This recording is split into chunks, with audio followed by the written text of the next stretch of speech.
সভাপতি, প্রধান অতিথি, মঞ্চে ভূমিষ্ঠ নেতৃবৃন্দ এবং আমার সম্মুখে উপস্থিত সুধীজন, সবাইকে আমার আদাব ও নমস্কার। বলার কিচ্ছু নেই, এখানে আমার পত্র এলাকা থেকে সবাই তাদের দাবি উপস্থাপন করছে। তা আমি একটা কথাই বলবো, ওনার কাছে এই আহ্বান রাখবো, আপনি যদি আল্লাহ মেহরবান করেন আপনি সিলেট 1 আসনে নির্বাচিত হন, তাহলে অনুরোধ থাকবে আপনার কাছে আমাদের এই দাবিগুলো আপনি সরজমিনে এসে দেখে এইগুলা কাজ করে দেবেন। এইটাই থাকবো আমার আপনার কাছে বিশেষ অনুরোধ।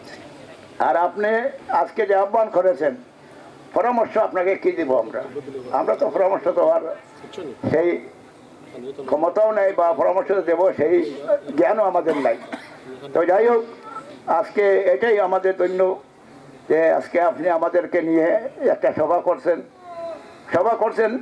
আগামীতে 12 তারিখ যে নির্বাচন হবে, এই নির্বাচনেই আপনি আশা নিয়ে আসছেন, ভোট হয়ে আপনি নির্বাচিত হওয়ার এই আশা নিয়ে আসছেন। ইনশাল্লাহ যদি আল্লাহ আপনার প্রতি সদয় হন, অবশ্যই আপনি নির্বাচিত হবেন।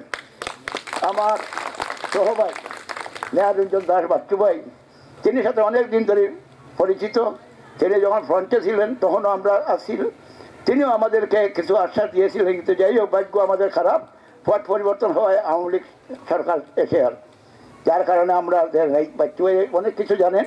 আমার অনুরোধ থাকবো বাচ্চু ভাই আপনি আমার প্রধান অতিথির কাছে এবং আমার ট্রাস্টি ওনার কাছে একটু আপনি তুলে ধরবেন। আশা রাখি আমার ট্রাস্টি একটু যদি সহযোগিতা করেন, তাহলে আমার কালীবাড়ি নাট মন্দিরে আরও একটু হয়তো উন্নয়ন হবে।